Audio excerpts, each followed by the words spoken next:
నమస్తే ఐఫై TV news కి స్వాగతం. నా పేరు యశ్వంత్. ముందుగా హెడ్లైన్స్ చూద్దాం.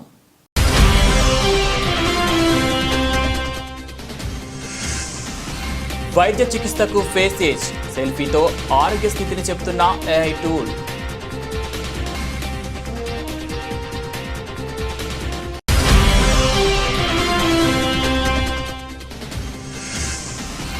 ముగిసిన మన్మోహన్ సింగ్ అంత్యక్రియలు, ప్రభుత్వ లాంఛనాలతో ముగిసిన అంతిమ యాత్ర.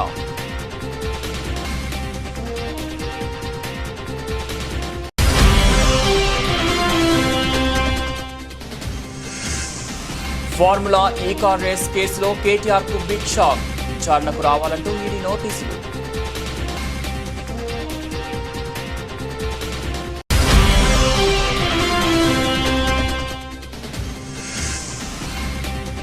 ఎంపీడీఓపై వైసీపీ నాయకుల దాడి, పవన్ కళ్యాణ్ కీలక ఆదేశాలు.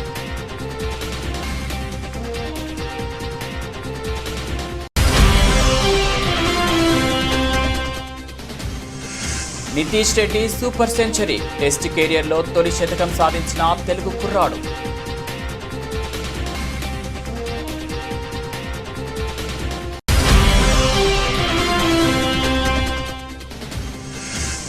మహేష్ బాబు రాజమౌళి సినిమాలో ఛాన్స్ కొట్టేసిన బాలీవుడ్ బ్యూటీ, టాలీవుడ్ లో చక్కర్లు కొడుతున్న ప్రియాంక చోప్రా పేరు.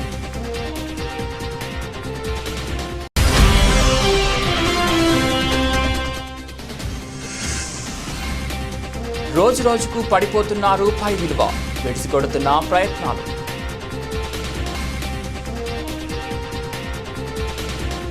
వైద్య రంగంలో కృత్రిమ మేధ అనూహ్య మార్పులను తీసుకొస్తుంది. ఇప్పటికే వైద్య చికిత్సలు, సర్జరీలకు ఆధారిత రోబోటిక్ వ్యవస్థల వినియోగం పెరుగుతుండగా ఇప్పుడు ఫేస్ ఏజ్ టూల్స్ వినియోగం మొదలైంది. ఏఐ ద్వారా పనిచేసే ఈ ఫేస్ ఏజ్ టూల్స్ ఒక సెల్ఫీతో మనిషి ఆరోగ్యాన్ని అంచనా వేస్తుంది. పుట్టిన తేదీ ప్రకారం వయసు ఎంత అనేది సంబంధం లేకుండా ఆరోగ్యపరంగా ఎంత వయసు అనేది తెలుస్తుంది. అమెరికా సహా పలు దేశాల్లో ఈ ఫేసెస్ టూల్స్ను డాక్టర్లు వినియోగిస్తున్నారు. వీటి వినియోగంపై వాల్ స్ట్రీట్ జర్నల్ చేసిన పరిశీలనలో ఆసక్తికర విషయాలు వెల్లడయ్యాయి. సాధారణంగా ఏదైనా అనారోగ్య సమస్య తలెత్తి దవాఖానకు వెళ్ళినప్పుడు వైద్యులు ముందుగా వయస్సు అడుగుతారు. వయసును బట్టి చికిత్స అందిస్తారు. అయితే ఆరోగ్యకరమైన వ్యక్తుల్లో అసలైన వయసు కంటే బయాలజికల్ వయసు తక్కువగా ఉంటుందని, అనారోగ్య సమస్యలు ఉన్న వారిలో ఎక్కువ ఉంటుందని వైద్యులు చెబుతున్నారు. పేషెంట్లకు సరైన చికిత్స అందించేందుకు గాను వారి బయాలజికల్ ఏజ్ తెలుసుకునేందుకు ఫేస్ ఏజ్ టూల్స్ ఉపయోగపడుతున్నాయని అంటున్నారు. క్యాన్సర్ పేషెంట్లు ఎన్నాళ్ళు జీవిస్తారనేది అంచనా వేయడానికి కూడా వైద్యులకు ఈ టూల్స్ ఉపయోగపడుతున్నాయి.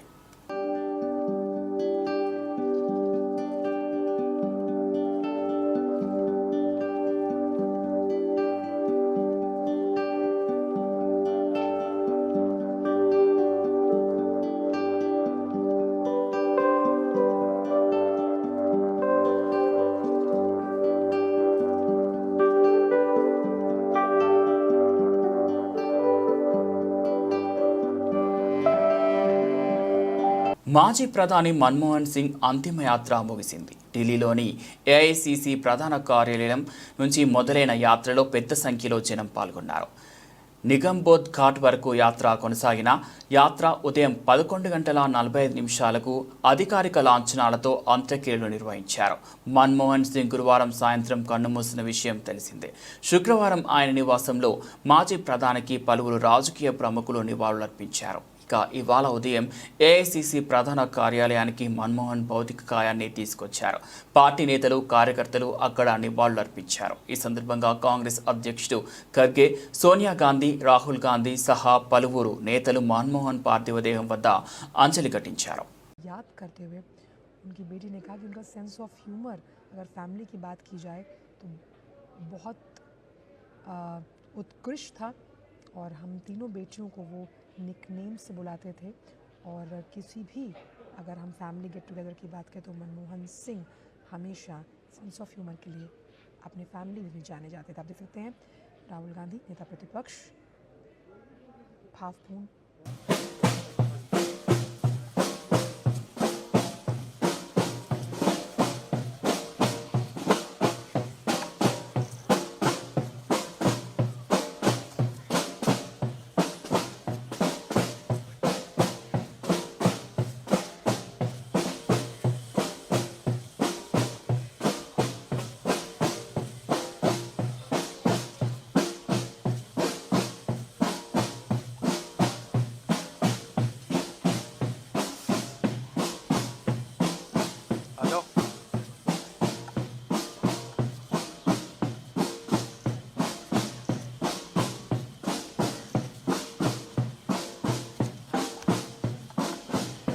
पीछे पीछे भैया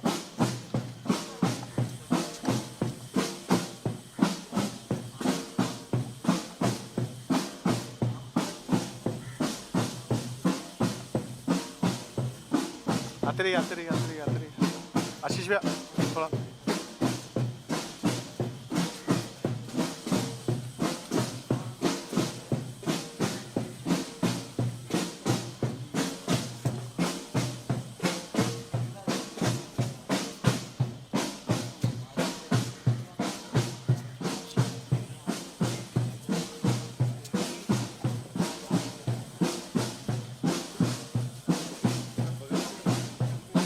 जाओ जाओ जाओ जाओ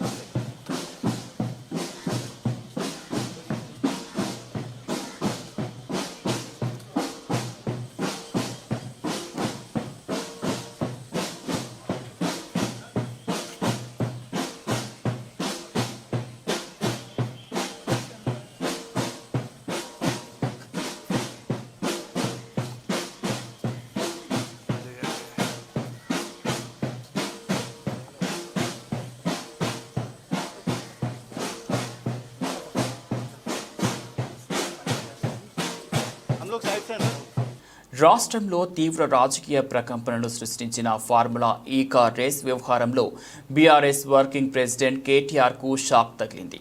కేటీఆర్కు ఈడీ నోటీసులు ఇచ్చింది. జనవరి 7న విచారణకు హాజరు కావాలని నోటీసుల్లో పేర్కొంది. అదేవిధంగా ఈ కేసులో నిందితుడిగా ఉన్న సీనియర్ ఏఐఎస్ అధికారి రవీందర్ కుమార్, హెచ్ఎండిఏ మాజీ చీఫ్ ఇంజనీర్ బిఎల్ఎన్ రెడ్డికి కూడా ఈడీ అధికారులు నోటీసులు ఇచ్చారు. వీరిని జనవరి 2, 3 తేదీల్లో విచారణకు హాజరు కావాలని ఈడీ నోటీసుల్లో పేర్కొంది. ఫార్ములా ఈ కార్ రేసింగ్ కేసులో ఏసీబీ ఎఫ్ఐఆర్ ఆధారంగా పీఎంఎల్ఏ కింద ఈడీ విచారణ చేస్తోంది. ఈ వ్యవహారంలో ఫేమా నిబంధనల ఉల్లంఘనలు జరిగినట్లు ఈడీ నిర్ధారణకు వచ్చింది. ఎఫ్ఈఓకు 55 కోట్ల నగదు బదిలీ, ఆర్థికపరమైన అవకతవకలు జరిగినట్లు ఈడీ అనుమానిస్తోంది. ఈ నేపథ్యంలో మాజీ మంత్రి కేటీఆర్కు ఈడీ నోటీసులు పంపించినట్లు తెలుస్తోంది.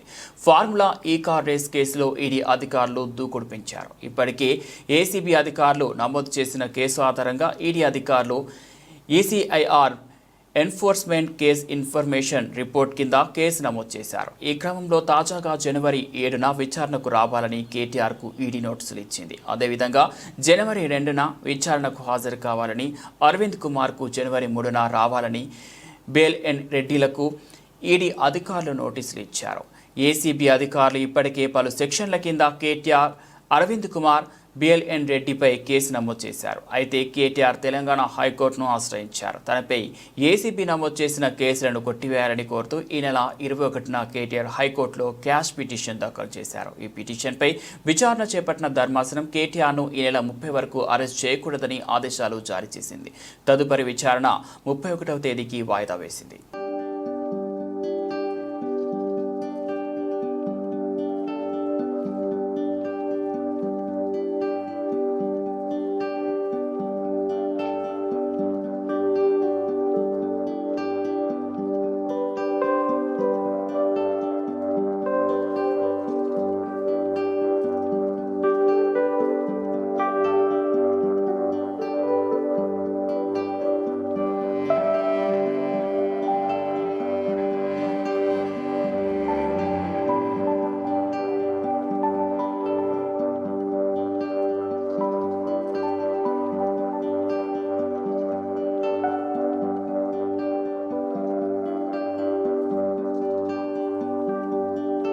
ఏపీలోని అన్నమయ్య జిల్లా గాలివీడు ఎంపీడీఓ జవహర్ బాబుపై వైసీపీ నాయకుల దాడిని డిప్యూటీ సీఎం పవన్ కళ్యాణ్ తీవ్రంగా స్పందించారు.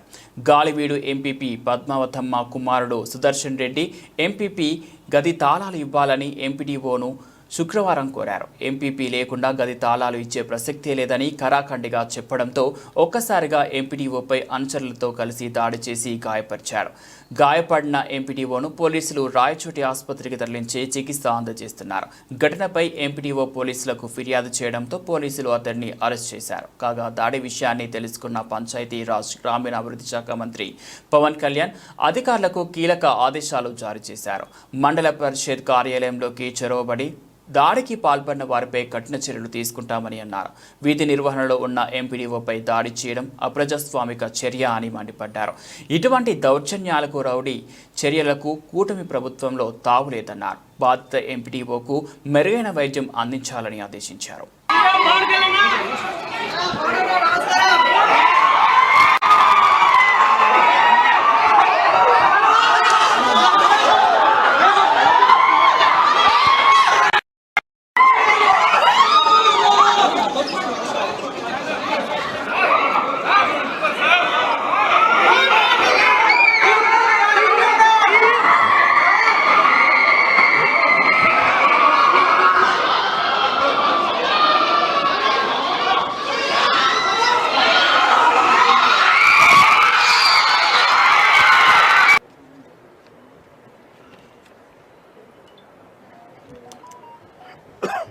నేను మీకు భయపడగలమ్మా ఫస్ట్, ఎందుకంటే కదా మీకు ఆ ధైర్యం ఇవ్వడానికి. లేదు లేదు, మేము మాట్లాడుతాం, మేము చూసుకుంటాం. ధైర్యం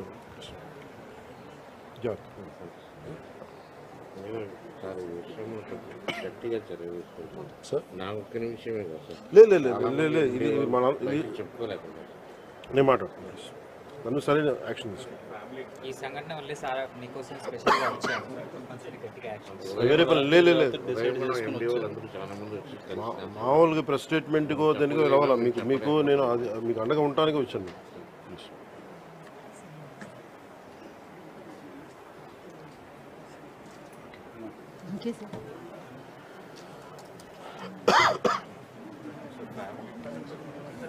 మీరు మీ నలుగురు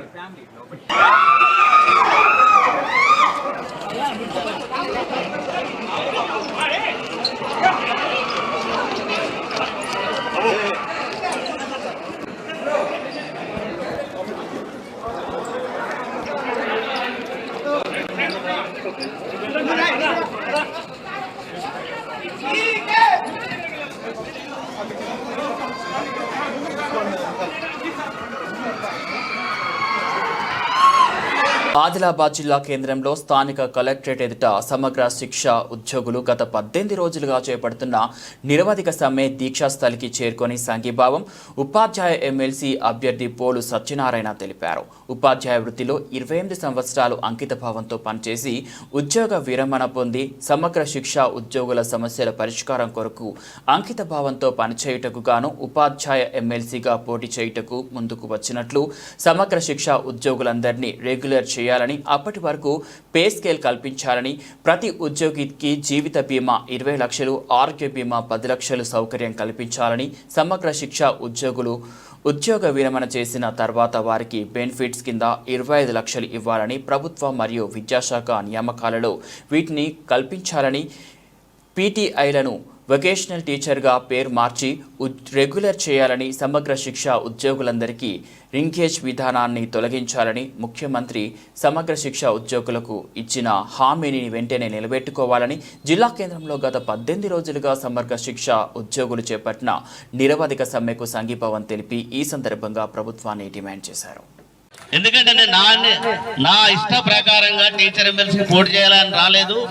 కొందరు ప్రోత్సహిస్తే మిత్రులు, శ్రేయోగులాసులు, నేను 29 సంవత్సరాలుగా మాలేసుకుంటున్నా. 20 సంవత్సరాల నుండి శబరిమల అన్నదానం చేస్తున్నానండి. అక్కడ డోనార్ నేను ఒక రూమ్ ఉంటుంది. మన తెలంగాణ నుండి అన్నదానం చేస్తున్నట్టే అక్కడికి తెలంగాణ వాళ్ళు, ఆంధ్రప్రదేశ్, తమిళనాడు, కర్ణాటక బాగా గెలిపిస్తారా లేదా? ఎందుకంటే కార్పొరేట్ వాళ్ళు వస్తున్నారు, ప్రైవేట్ స్కూల్ వాళ్ళు వస్తున్నారు, ఢిల్లీ పబ్లిక్ స్కూల్ వాళ్ళు వస్తున్నారు. వాళ్ళు వచ్చినట్టయితే మన సమస్యలు తీరుతాయా? వాళ్ళు ఎందుకు మన టైం ఇస్తారా? ఇప్పుడు మనకి ఎమ్మెల్సీ ఉన్నాడా? టీచర్ ఎమ్మెల్సీ ఉన్నాడా? ఇప్పుడు ఇంకా టైం అయిపోలే. మార్చి 29న టైం అయిపోతుంది. ఆ లోపల గవర్నమెంట్ ఎలక్షన్ పెడుతుంది. ఆ టీచర్ ఎమ్మెల్సీ వచ్చి మనకు మద్దతు ప్రకటించి మనం ఓట్లు వేయలేదు. ఆయన వేసినమా వేయలేదా? కేజీబీ వాళ్ళు ఎంతమంది ఉన్నారండి? ఇలా ఆదాయ లోపల జీవో ఇస్తా అని ఇచ్చాడా? ఇప్పుడు ఆయన ఇచ్చింది కాబట్టి, ఆయన చెప్పింది కాబట్టి అడుగుతున్నారు. మన కేసీఆర్ ఉన్నప్పుడు మనం ఉద్యోగం ఈ విధంగా చేసినామా? బీఆర్ఎస్ గవర్నమెంట్ ఉన్నప్పుడు చేసినామా? ఎందుకంటే ఆయన ఇయ్యడానికి విడిచిపెట్టినాం. ఈయన ఎందుకంటే ఈయన చెప్పాడు, తర్వాత వరంగల్ సభలో హామీ ఇచ్చాడు. మా గవర్నమెంట్ అయితే 100% చేస్తా అన్నాడు. కాబట్టి అడుగుతున్నాం, ఖచ్చితంగా ఇదే విధంగా ఉండాలి. మీకు 100%. ఇంకొకటి సందర్భంగా చెప్తున్నా, నేను నా పత్రం అనేది మీదే. నేను ప్రప్రథమంగా గెలిచిన తర్వాత 100% ఇదే విధంగా ఉండాలని కోరుతున్నా. ఇప్పుడు వాళ్ళు అటు పంపించినట్టయితే ఏమవుతుంది? ఇప్పుడు ఆల్రెడీ కేజీబీలో పరిస్థితి 18 రోజులుగా ప్రాబ్లం అయిందా లేదు? అయితే పిల్లలు తర్వాత ఇప్పుడు వాళ్ళని అటు డిప్యుటేషన్ పంపిస్తే ఏమైతే ఈ స్కూల్ కూడా ప్రాబ్లం అవుతుంది. అంటే విద్యా వ్యవస్థ అనేది తుంగలో తొక్కే ఆలోచన కొద్దీ తయారవుతుంది. కాబట్టి మీరు 100% ఇదే ఉద్యమం ఇదే విధంగా ఎలాంటి ఆలోచన లేకుండా పకడ్బందీగా అన్ని సంఘాలు మద్దతు 100% ఇచ్చినాయే లేదు ఇప్పటివరకు. అన్ని సంఘాలు వచ్చినాయి. టీచర్ ఉపాధ్యాయులు 50%. సమాజంలో శాంతిని నెలకొల్పడంలో మరియు ప్రజల తన మాన ప్రాణాలకు రక్షణ కల్పించడంలో పోలీస్ శాఖ కీలక పాత్ర పోషిస్తుందని, సమాజంలో జరుగుతున్న అనేక నేరాలను నివారించడంలో పోలీస్ శాఖ అప్రమత్తంగా ఉంటూ పౌరుల భద్రత మరియు శ్రేయస్సు కోసం అహర్నిశలు కృషి చేస్తుందని, ప్రజలకు మరింత చేరువ అవ్వాలనే ఉద్దేశంతో ప్రభుత్వం ప్రస్తుతం సమాజంలో జరుగుతున్న వివిధ రకాల సైబర్ నేరాలు, ఫోక్సో చట్టాలు, రోడ్డు ప్రమాదాల నివారణ వంటి అంశాల గురించి జిల్లా ప్రజలతో కమ్యూనిటీ పోలీసింగ్, సోషల్ మీడియా ద్వారా అవగాహన కార్యక్రమాలు నిర్వహిస్తూ జిల్లా ప్రజలను చైతన్యపరచడం జరిగింది. ఈ సంవత్సరం జిల్లా వ్యాప్తంగా 739 సీసీటీవీలను ఏర్పాటు చేయించడం జరిగింది. గత సంవత్సరం మార్చి నెలలో ప్రారంభించిన CEIR పోర్టల్ ద్వారా ఈ సంవత్సరం జనవరి నుంచి ఇప్పటి వరకు వచ్చిన 5,111 దరఖాస్తులలో 2,512 సెల్ ఫోన్లను ట్రేస్ చేసి అందులో నుంచి 971 సెల్ ఫోన్లను రికవరీ చేయడం, బాధితులకు అందించడం జరిగింది. ఈ సంవత్సరం జనవరి నుంచి ఇప్పటి వరకు వచ్చిన 17,201 పాస్పోర్ట్ అప్లికేషన్లలో 17,179 అప్లికేషన్లు క్లియర్ చేయడం జరిగిందని వివరించారు. చాలా వరకు క్రైమ్ డిటెక్షన్ మరియు లా అండ్ ఆర్డర్ మెయింటెనెన్స్ అంతా కూడా బాగా చేయడం జరిగింది. సో దానిలో భాగంగా కొన్ని కొత్త ఇనిషియేటివ్స్ తీసుకున్నాము. కొన్ని సెన్సేషనల్ క్రైమ్స్ను కూడా డిటెక్ట్ చేయడం జరిగింది. అలాగే ముఖ్యంగా గాంజాయికి సంబంధించి ట్రాఫిక్ సంబంధించిన కొన్ని ఇష్యూస్ సాల్వ్ చేయడము and maximum cases property offences detect చేయడము, వీటన్నిటిని కూడా చేయడం జరిగింది. సో ముఖ్యంగా జిల్లాలో షీ టీమ్స్ని అన్నింటినీ కూడా మళ్ళీ యాక్టివేట్ చేసి వాటిల్లో ఎవరైతే ఈ ఆకతాయిలు ఉంటారో వాళ్ళందరికీ కౌన్సిలింగ్, కొన్ని కేసులలో కేసులు పెట్టడం కూడా జరిగింది. సో ముందు కొంచెం స్టాఫ్ కొరత ఉన్నా కూడా ఈ సంవత్సరం చివరిలో మనకి దాదాపు 430 మంది కొత్త కానిస్టేబుల్స్ చేరడంతో ఇంకా సంగారెడ్డి జిల్లా పోలీస్ వ్యవస్థ అనేది చాలా బలవంతంగా చాలా బలపడింది. సో దీనిలో కొన్ని ఇనిషియేటివ్స్ కనుక తీసుకుంటే ఇంపార్టెంట్ పోలీస్ స్టేషన్స్లో ఒక 7 చైల్డ్ ఫ్రెండ్లీ కార్నర్ని ఈ సంవత్సరం ఏర్పాటు చేసుకోవడం జరిగింది. అక్కడ బ్రెస్ట్ ఫీడింగ్ ఉమెన్ కానీ, చిల్డ్రన్ కానీ, children in conflict with law, juveniles ఇట్లాంటి వాళ్ళు ఎవరు వచ్చినా కూడా వాళ్ళకి ఒక ఆహ్లాదకరమైన వాతావరణం అందించడానికి చైల్డ్ ఫ్రెండ్లీ కార్నర్ని ఏర్పాటు చేసుకోవడం జరిగింది. అలాగే మన సంగారెడ్డి పారిశ్రామిక ప్రాంతం కాబట్టి డిఫరెంట్ షిఫ్ట్స్లలో అందరూ పనిచేస్తూ ఉంటారు. కాబట్టి మై ఆటో ఈజ్ సేఫ్ అనే ఒక వెహికల్ సేఫ్టీ ప్రోగ్రామ్ని ఏర్పాటు చేసుకోవడం జరిగింది, QR కోడ్ బేస్డ్. సో దానివల్ల మనము సంగారెడ్డిలో మన జిల్లా ఆసుపత్రిలో ఒక 2 years old కిడ్ మిస్ అయినా కూడా వితిన్ 30 hours పట్టుకోవడం జరిగింది. The main clue is with the QR code based auto number. దాంతోపాటు ఈసారి ఈ ఇయర్ దాదాపుగా లాస్ట్ ఇయర్ 8 కేసులు ఉంటే ఈసారి 24 గాంజా కేసులు పెట్టడం జరిగింది. మరియు పెద్ద మొత్తంలో గాంజాను సీజ్ చేయడం జరిగింది. ఇక్కడనే కాకుండా ఎక్కడైతే ఇంతకుముందు ఓన్లీ పట్టుకున్న వాళ్ళు ఎవరైతే సప్లయర్స్లో వాళ్ళని కాకుండా సప్లయర్స్ ఒరిస్సా నుండి కానీ ఆంధ్ర నుండి కానీ ఎవరైతే వాళ్ళు ఉన్నారో వాళ్ళని కూడా పట్టుకురావడం జరిగింది. దాంతోపాటు ఎవరి దగ్గరికి వెళ్తూ మంత్లీ దర్బార్లు పెట్టేసి భద్రాద్రి కొత్తగూడెం జిల్లా అశ్వాపురం మండలంలోని కాంగ్రెస్ పార్టీ కార్యాలయం ఓర్గంటి వీరయ్య భవనం నందు మన్మోహన్ సింగ్ చిత్రపటానికి పూలమాలలు వేసి ఘనంగా నివాళులర్పించారు. సీనియర్ కాంగ్రెస్ పార్టీ నాయకులు గాదె కేశవరెడ్డి మాట్లాడుతూ మన్మోహన్ సింగ్ కాంగ్రెస్ పార్టీ తరపున ప్రాతినిధ్యం వహిస్తూ భారతదేశానికి 2 పర్యాయాలుగా ప్రధానిగా సేవలందించి ఆర్థిక మంత్రిగా, ఆర్థిక మంత్రిత్వ శాఖ ప్రధాన సలహాదారుడుగా, కార్యదర్శిగా, ప్రణాళికా సంఘం చైర్మన్గా, RBI గవర్నర్గా, యూనివర్సిటీ గ్రాంట్స్ కమిటీ చైర్మన్ వంటి అత్యున్నత స్థాయి బాధ్యతలు నిర్వహించారు.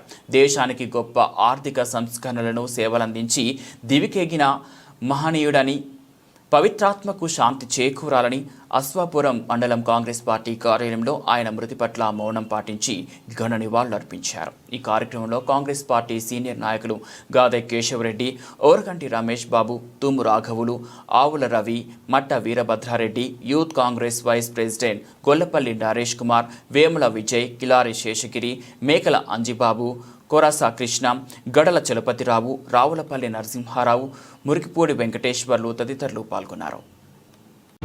ఈరోజు డాక్టర్ మన్మోహన్ సింగ్ గారు మరణించడం భారతదేశానికి చాలా లోటు. మరి ఆయన గారు ఈ భారతదేశంలో ఆర్థికంగా మరీ కష్టాల్లో ఉన్నప్పుడు భారతదేశం ఆర్థిక మంత్రిగా పివి నరసింహారావు గారితో పాటు అనేక సంస్కరణలు తీసుకొచ్చి భారతదేశాన్ని ఆర్థికంగా గట్టెక్కించినటువంటి ఘనత ఎవరు అవునన్నా కాదన్నా శత్రువు కూడా అవతల పార్టీ కూడా ఒప్పుకోవాల్సిందే. మరి ఆయన గారికి దక్కుతుంది. అదేవిధంగా 2004 నుంచి 2010 వరకు ప్రధానమంత్రి కూడా అనేక సంస్కరణలతోటి అంతకుముందు 3-4% ఉన్నటువంటి జీడీపీని 7.8% తీసుకెళ్లి దేశ ఆర్థిక స్థితిని మరింత మెరుగుపరిచినటువంటి ఘనత మన్మోహన్ సింగ్ గారిది. అంతకుముందు గవర్నర్గా ఆర్బీఐ గవర్నర్గా చేయడం కానివ్వండి, మరి సెక్రటరీగా చేయడం కానివ్వండి, ఫైనాన్షియల్ సలహాదారుగా చేయడం, అనేక సంఘటనలు ఆయన సేవల్ని ఈ భారతదేశం ఉపయోగించుకుంది. భారతదేశం కన్నా గొప్ప బిడ్డల్లో ప్రధానమంత్రిగా చేసినటువంటి మన్మోహన్ సింగ్ గారు కూడా ఒకరని చెప్పొచ్చు. మరి అటువంటి వ్యక్తి ఈనాడు మన మధ్య లేకపోవడం మరి బాధాకరం. అయినప్పటికీ వారికి 92 సంవత్సరాలుగా మరి సుదీర్ఘకాలం పాటు జీవించి భారతదేశానికి. మెల్బోర్న్లో తెలుగు కుర్రాడు నితీష్ రెడ్డి అద్భుతం సృష్టించారు. 8వ స్థానంలో బ్యాటింగ్కు వచ్చి కష్టాల్లో ఉన్న జట్టును ఆదుకున్నారు. సీనియర్లంతా నిరాశపరిచిన ఆసీస్ బౌలర్లను ఆడుకున్నారు. ఒక 6, 9 4లతో సెంచరీతో కదం తొక్కాడు. ఆల్రౌండర్ జడేజా, సుందర్ సహకారంతో జట్టు స్కోర్ను 350 దాటించాడు. 99 రన్స్ వద్ద 4 కొట్టి టెస్టుల్లో ఘనంగా తొలి సెంచరీ నమోదు చేశారు. ఈ సందర్భంగా ప్రేక్షకుల్లో ఉన్న నితీష్ తండ్రి భావోద్వేగానికి లోనయ్యారు. కుమారుడి శతకం చూసిన ఆనందంతో కన్నీరు పెట్టుకున్నారు. 8వ స్థానంలో అత్యధిక పరుగులు చేసిన బ్యాట్స్మెన్గా నిలిచారు. ఇంతకుముందు అనిల్ కుంబ్లే ఈ ఘనత సాధించారు. ఇక వాషింగ్టన్ సుందర్ 50 పరుగులు చేసినా కాసేపటికే వెనుక తిరిగాడు. నితీష్తో కలిసి 8వ వికెట్కు 125 పరుగుల భాగస్వామ్యం నిర్మించాడు. నాథన్ లియాన్ బౌలింగ్లో స్లీవ్ క్యాచ్ ఇచ్చి 8వ వికెట్గా అవుట్ అయ్యారు. అయితే ఆ తర్వాత వచ్చిన బుమ్రా కూడా నిరాశపరిచారు. ప్రస్తుతం సిరాజ్ 2, నితీష్ 105 క్రీజులో ఉన్నారు. 9 వికెట్ల నష్టానికి 358 రన్స్ చేసింది. తొలి ఇన్నింగ్స్లో మరో 116 రన్స్ చేయాల్సి ఉంది.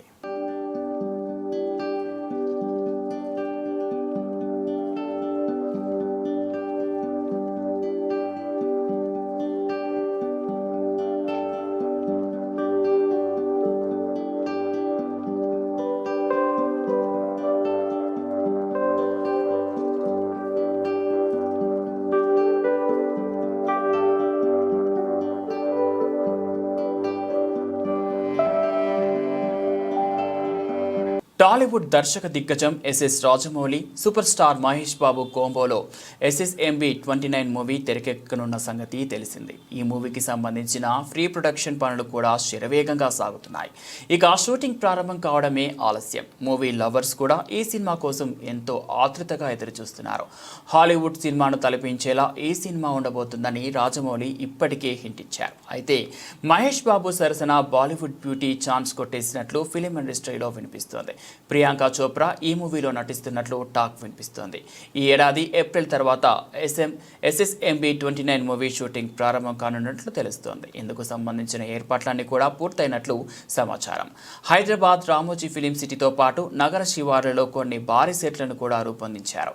తొలి షెడ్యూల్ వాటిలోనే జరుగుతుందట. తర్వాతి షెడ్యూల్ విదేశాలలో జరుగుతుందట. ఈ సినిమా అధికారిక ప్రకటనకు సంబంధించిన గ్లింప్స్ ఇప్పటికే సిద్ధమైందని, త్వరలో ఇతర నటీనటుల్ని కూడా పరిచయం చేసే అవకాశం ఉందని చిత్ర బృందం చెబుతుంది. ఆనవాయితీగా ప్రకారం త్వరలోనే ఓ ప్రెస్ మీట్ను కూడా రాజమౌళి పెట్టనున్నాడట. 1000 కోట్ల బడ్జెట్తో 2 భాగాలుగా ఈ సినిమాను నిర్మాత KL నారాయణ నిర్మిస్తున్నారు.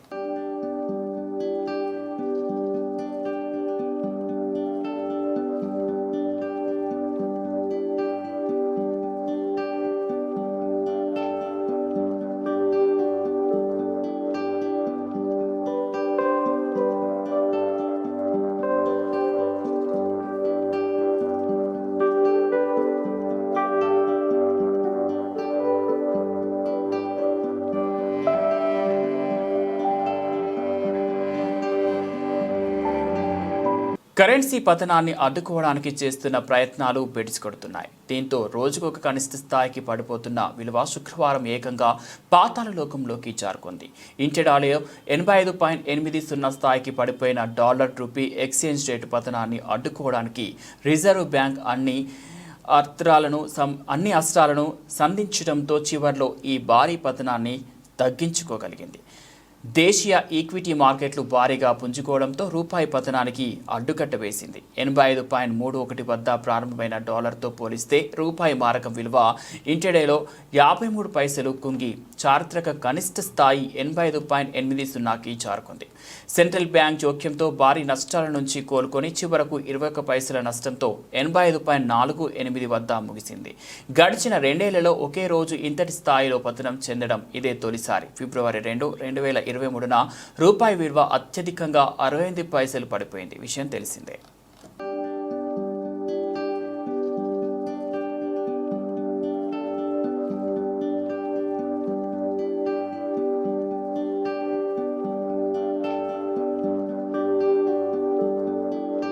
బులెటిన్ ముగించే ముందు హెడ్లైన్స్ మరోసారి.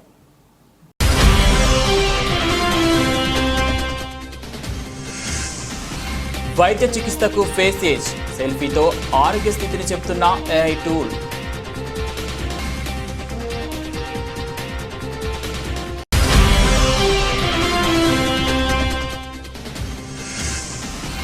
ముగిసిన మన్మోహన్ సింగ్ అంత్యక్రియలు, ప్రభుత్వ లాంఛనాలతో ముగిసిన అంతిమ యాత్ర.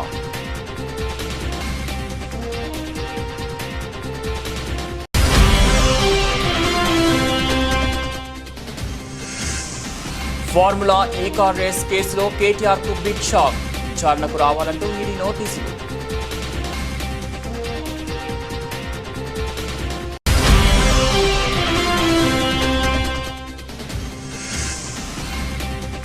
ఎంపీడీఓపై వైసీపీ నాయకుల దాడి, పవన్ కళ్యాణ్ కీలక ఆదేశాలు.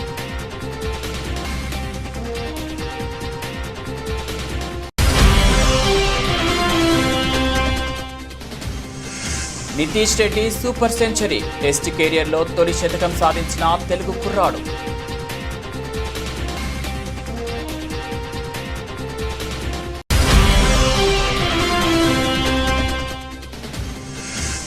మహేష్ బాబు రాజమౌళి సినిమాలో ఛాన్స్ కొట్టేసిన బాలీవుడ్ బ్యూటీ, టాలీవుడ్లో చక్కర్లు కొడుతున్న ప్రియాంక చోప్రా పేరు.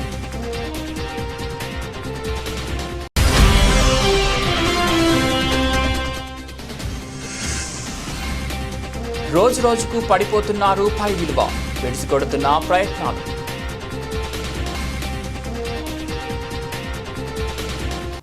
ఇవి బులెటిన్ అప్డేట్స్. మరో బులెటిన్లో మళ్ళీ కలుద్దాం.